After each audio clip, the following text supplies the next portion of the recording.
Udara di kantor Bara Pratama terasa begitu pekat, membuat Larasati hampir sesak napas. Jari-jarinya, yang biasa menggenggam erat gagang pel yang basah, memutih. Bara Pratama, direktur utama yang berkuasa itu, mondar-mandir di ruangan luas itu. Gerak-geriknya kasar, nyaris agresif. Di sampingnya berdiri Agung Wijaya, wakil Bara, dengan wajah cemberut dan penuh curiga, yang selalu memandang Laras seolah dia adalah noda debu di jasnya yang disetrika rapi. Ini bencana, Agung. Besok negosiasi dengan Singgong, dan tidak ada satupun penerjemah yang becus. Suara Bara bergetar menahan amarah yang nyaris meledak. Bahasa Mandarin, ini bukan bahasa gaul jalanan, di mana kita bisa menemukan seseorang yang mengerti seluk-beluk nuansa bahasa itu. Biro penerjemah itu sampah, spesialis, terakhir mereka terdengar seperti anak sekolah mabuk yang pakai Google Translate kedaluarsa. Agung menggumamkan sesuatu tentang kerugian tak terhindarkan dan kegagalan kesepakatan. Larasati merasakan jantungnya berdebar kencang, memukul seperti palu berat di dadanya. Dia bangkit, perlahan, seolah keluar dari pusaran tak terlihat, dan tatapannya, yang biasanya tersembunyi di balik kain usang, bertemu dengan mata Bara. Saya bisa bantu Bara Pratama, bisiknya, dan suara itu terdengar begitu asing dalam keheningan itu, seperti gemerisik daun kering di tengah badai mengamuk. Agung mendengus, seolah tersedak. Petugas kebersihan, Anda serius, Bara? Wanita ini, yang menyembunyikan matanya, dan tak pernah melepas sarung tangan kuningnya yang jelek itu, akan jadi penerjemah simultan? Ini lelucon! Larasati merasakan gelombang dingin rasa malu dan penghinaan menyapu dirinya. Tapi pada saat yang sama, di balik lapisan es ketakutan itu, kemarahan mulai muncul. Saya bicara bahasa Mandarin. Lancar, suaranya menguat, menjadi lebih jernih, seolah telah dibersihkan dari debu. Bara menatapnya. Di matanya terlihat campuran ketidakpercayaan dan harapan yang putus asa. Agung, diam. Laras, kamu yakin? Ini bukan lelucon, kan? Ini bukan lelucon, jawabnya, melepas salah satu sarung tangan kuning yang dibencinya itu. Di balik karet kasar itu, terungkap tangan yang tak pernah Bara duga. Pergelangan tangan yang ramping, hampir aristokratis, dengan jari-jari lentik. Bara mengambil ponsel, menghubungi seseorang. Aditya, halo, ada waktu sebentar? Orang saya sakit dan kami sedang darurat. Saya butuh bantuanmu. Bersiaplah untuk sedikit percakapan dalam bahasa Mandarin. Ya, sekarang saya serahkan teleponnya ke orang yang aneh. Dia menyerahkan telepon itu pada Larasati. Larasati menerima telepon itu, jari-jarinya sejenak menyentuh telapak tangan Bara. Kata-kata pertama dalam bahasa Mandarin terdengar di telepon, dan Larasati menjawab. Suaranya berubah, menjadi merdu, percaya diri, mengucapkan frasa dengan intonasi yang begitu sempurna, sehingga Bara terpaku. Dia tidak sekadar berbicara, dia bernyanyi dalam bahasa Mandarin, merangkai idiom kuno dengan ungkapan modern, bahkan mengutip puisi klasik dengan fasihnya penutur asli. Percakapan hanya berlangsung beberapa menit, tapi bagi Bara dan Agung, itu adalah sebuah pencerahan. Ketika Larasati mengembalikan telepon, Bara mengambilnya, matanya tak lepas darinya. Aditya, bagaimana? Bara, kamu membuatku terkejut. Ini sempurna. Aksen? Tidak ada. Level, penutur asli murni. Aku akan bilang kamu menemukan harta karun. Jika aku tidak tahu betapa sulitnya mencari spesialis seperti ini, aku ingin berkenalan saat aku kembali. Bara perlahan menurunkan ponsel. Agung berdiri dengan rahang mengendur. Larasati, ucap Bara, dan untuk pertama kalinya ada nada hormat dalam suaranya. Tolong, ganti pakaianmu. Kita akan pergi. Sekarang juga. Kamu adalah penerjemah kami. Larasati mengangguk. Dia mengumpulkan alat-alatnya. Gerakannya tetap sunyi, tapi kini ada semangat tak terlihat dalam dirinya. Agung mencoba memprotes penampilannya, tapi Bara memotongnya. Penampilan adalah masalah terkecil kita. Begitu Larasati menghilang di balik pintu, Bara mengetuk. Masuk! Larasati yang baru memasuki ruangan, tanpa jubah yang memalukan, tanpa kain yang menutupi wajahnya. Di depan mereka berdiri seorang wanita tinggi, ramping, dengan postur sempurna. Rambut hitam panjang berkilau, diikat ekor kuda yang ketat, memperlihatkan leher jenjangnya. Matanya dalam, berwarna baja pagi, menatap lurus dan percaya diri. Ini bukan wanita tua, bukan bayangan bungkuk. Ini adalah seorang wanita yang memancarkan kekuatan dan keanggunan. Bara dan Agung terdiam kaku. Bagus, Bara yang pertama memecah keheningan. Ayo kita pergi. Mereka tiba bukan di kantor, bukan di ruang negosiasi, melainkan di butik pakaian desainer yang berkilauan. Larasati menegang, melihat sekeliling. Kemana kita datang? Tanyanya. Suaranya rendah, nyaris mendesah. Kebutuhan profesional, jawab Bara singkat. Tatapannya dingin dan profesional. Dia meminta konsultan untuk memilih setelan bisnis yang rapi, rok, blus, dan sepatu. Ruang ganti ternyata adalah neraka tersendiri. Para konsultan berusaha, tapi Bara hanya menggelengkan kepala, sampai tatapannya berhenti pada salah satu set, setelan dengan rok pensil dan blus sutra berwarna baja keperakan. Ketika Larasati keluar dengan pakaian itu, dia tidak mengenali dirinya di cermin. Pantulannya sendiri asing, elegan, berwibawa. Manajer butik, sambil berjongkok, menyerahkan sepatu hak sedang yang anggun padanya. Larasati mengganti sepatu dan berbalik. Dia sangat cantik. Manajer yang biasanya sinis, nyaris menjatuhkan sepatu, terkesima oleh transformasi itu. Bayar untuk kami, kata Bara. Dan, Larasati, kamu tidak memakai pakaian itu lagi, setidaknya di hadapanku. Larasati melihat label harga di lengan blusnya. Matanya melebar. Harga satu blus melebihi gaji bulanannya sebagai petugas kebersihan. Kebutuhan, bisiknya, nyaris tanpa suara. Lebih dari itu, jawab Bara, meraih lengannya. Besok kamu adalah wajah perusahaan kita. Kita tidak bisa mempermalukan diri.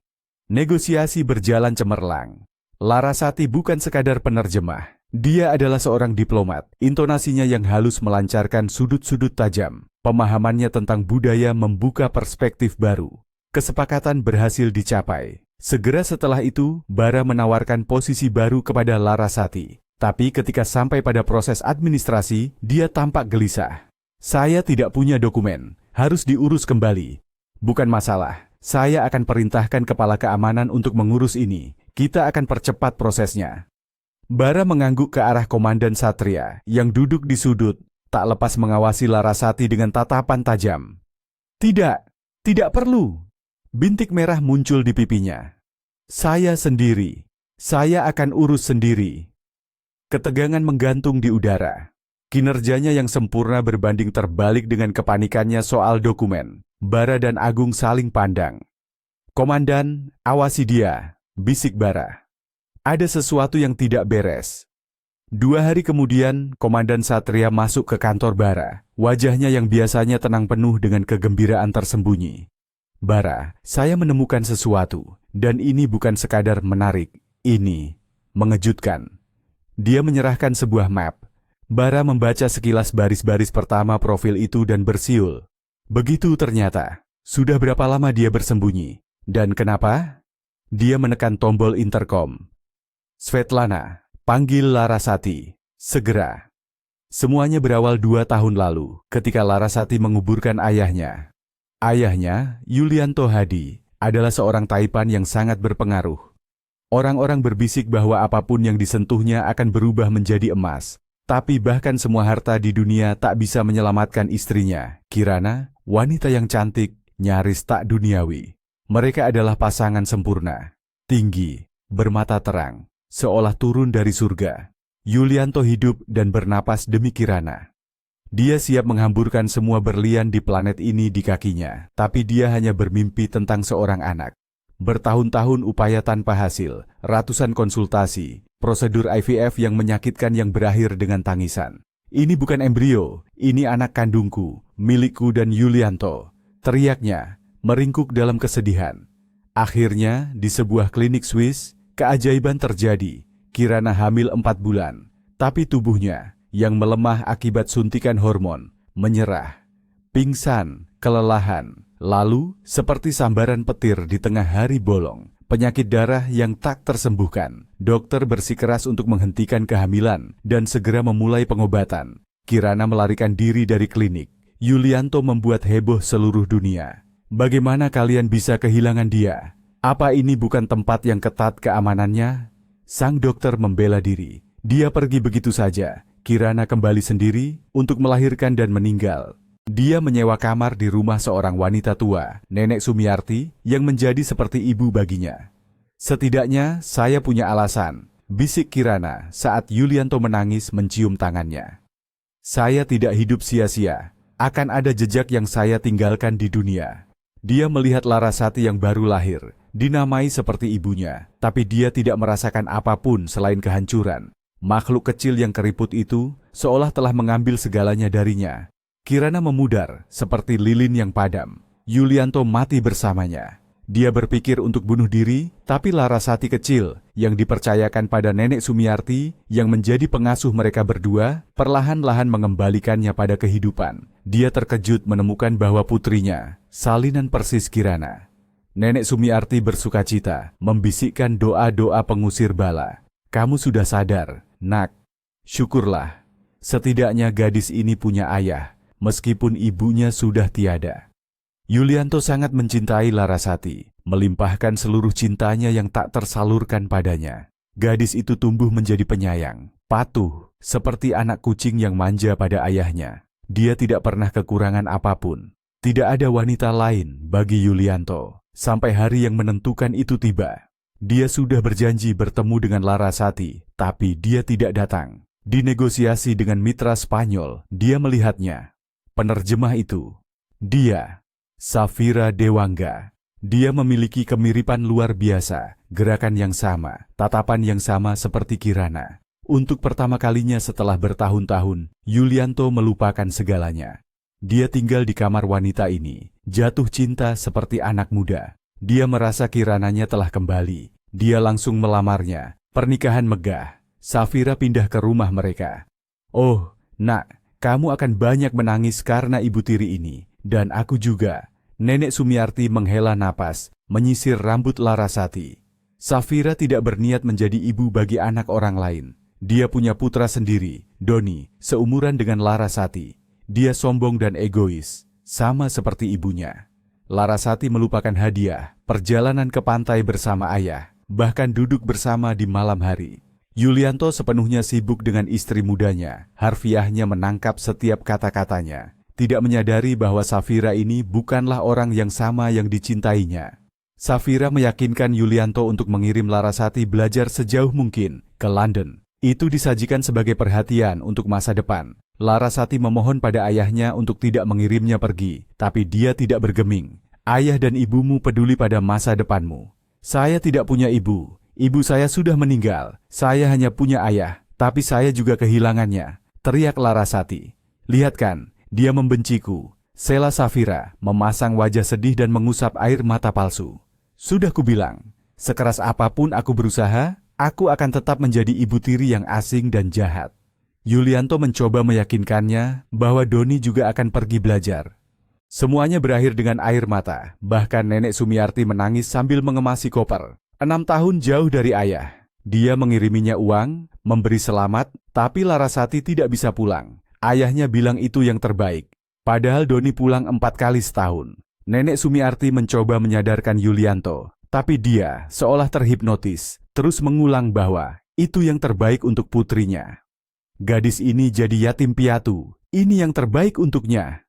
Sadarlah, Yulianto, dia telah menyihirmu. Penyihir itu, yang dia maksud adalah Safira. Nenek Sumiarti membayar mahal untuk kata-katanya. Safira mengusirnya dari rumah, mempekerjakan asisten rumah tangga lain. Yulianto tidak berkata apa-apa, hanya minum obat. Jantungnya mulai lemah. Kebenaran terungkap secara tak terduga. Yulianto tak sengaja mendengar percakapan Safira dengan Doni, dan dia tersadar. Ternyata Safira selama bertahun-tahun merancang intrik untuk menjebaknya. Dia melakukan beberapa operasi plastik, mewarnai rambutnya, dengan cermat meniru cara berjalan, gerakan, dan nada suara Kirana, agar menjadi salinan persisnya. Dan dia sendiri menipu dan menguras hartanya, tanpa pernah mencintainya seharipun. Dia memiliki kaki tangan rahasia, dengannya dia menyusun rencana, dan darinya dia melahirkan Doni, bahkan sebelum dia mencapai tujuannya, menikah dengan Yulianto Hadi. Yulianto duduk, terpukul. Apa yang sudah kulakukan? Aku mengusir putriku sendiri dari rumah. agar wanita ini bisa mengincar uangku. Terkutuklah uang ini telah merenggut keluargaku.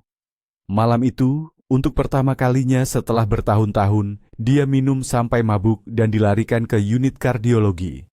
Pak, minum sampai mabuk begitu sama saja bunuh diri dengan kondisi jantung Anda. Kenapa Anda biarkan diri Anda begini? Sang profesor menegur.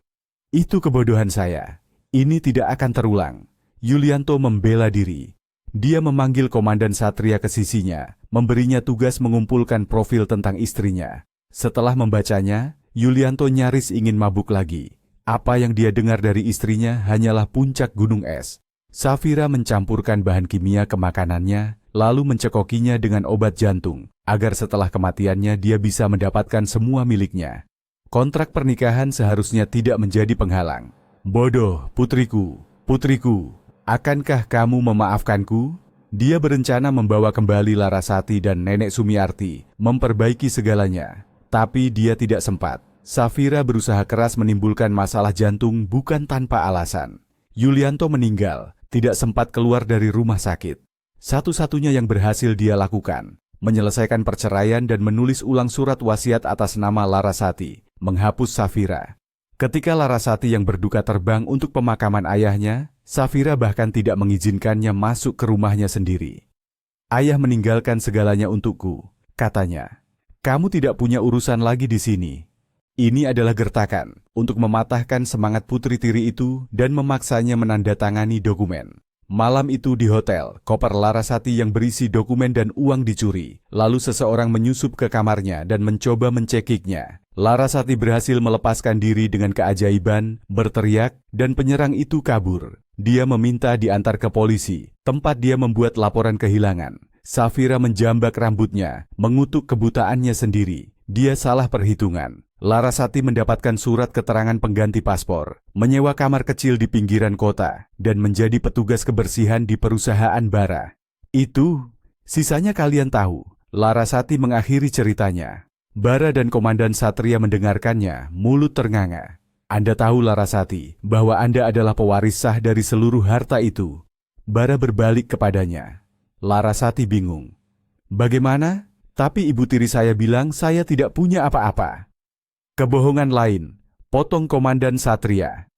Anda bisa pulang, dan mereka, saya tidak akan ragu mengusir mereka. Larasati menggelengkan kepala dengan ngeri. Tidak, saya tidak bisa, saya masih sangat takut padanya.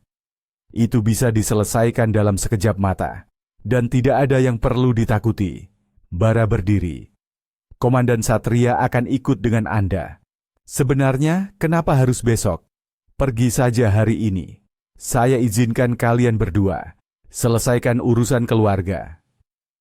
Ketika Larasati dan Komandan Satria, pria besar, mirip gorila, muncul di ambang pintu rumah Safira, dia terdiam kaku. Apa yang kamu lakukan di sini? Teriaknya, mencoba menghalangi jalan. Sang raksasa tanpa suara menyingkirkannya dengan bahu, sambil membawa koper Larasati. Safira tersedak, kehilangan kata-kata. Dan Anda tidak tinggal di sini lagi. Mulai besok, lanjut Komandan Satria, suaranya terdengar seperti geraman. Anda bisa berkemas mulai hari ini.